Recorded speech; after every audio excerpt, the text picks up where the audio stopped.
कब होई? ए जी सुनते हैं? होगा पगली। बहन जदिया बना बोलब होई, सूत गइल सब लव कब होई? कि ताला तोहार तोरब नहीं, ताला तोहार तोरब नहीं, पास बा हमारा चाभी चाभी चाभी चाभी। तारानी हम लड्डू के भैया हो, तू अंगूरी भाभी।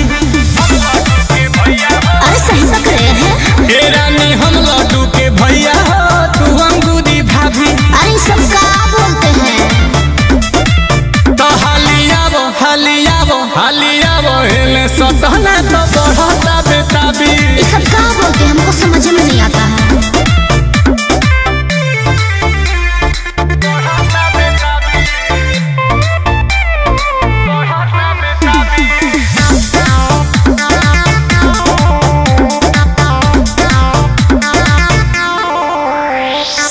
सभी से कभी कभी प्यार करते हैं, हमसे सौतेला व्यवहार करते हैं।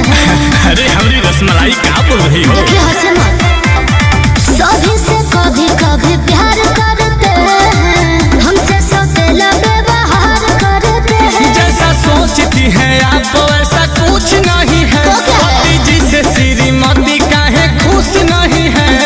सारी तानी ऊपर पेन्हा, सारी तानी ऊपर पेन्हा, लौकतावे नाभी नाभी नाभी नाभी।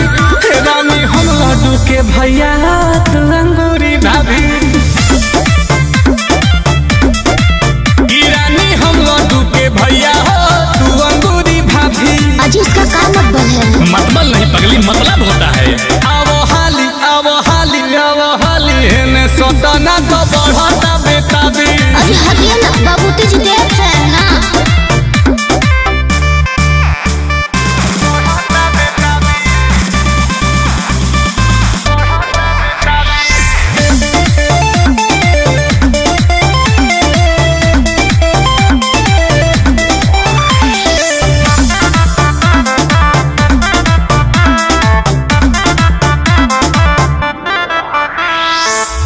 कमल ऐसा क्या देखे है आशुतोष में, रहते हैं घर पर नजर है पड़ोस में। हाय दया गजबे लाइटर है। अरे लाइटर नहीं राइटर होता है पगली।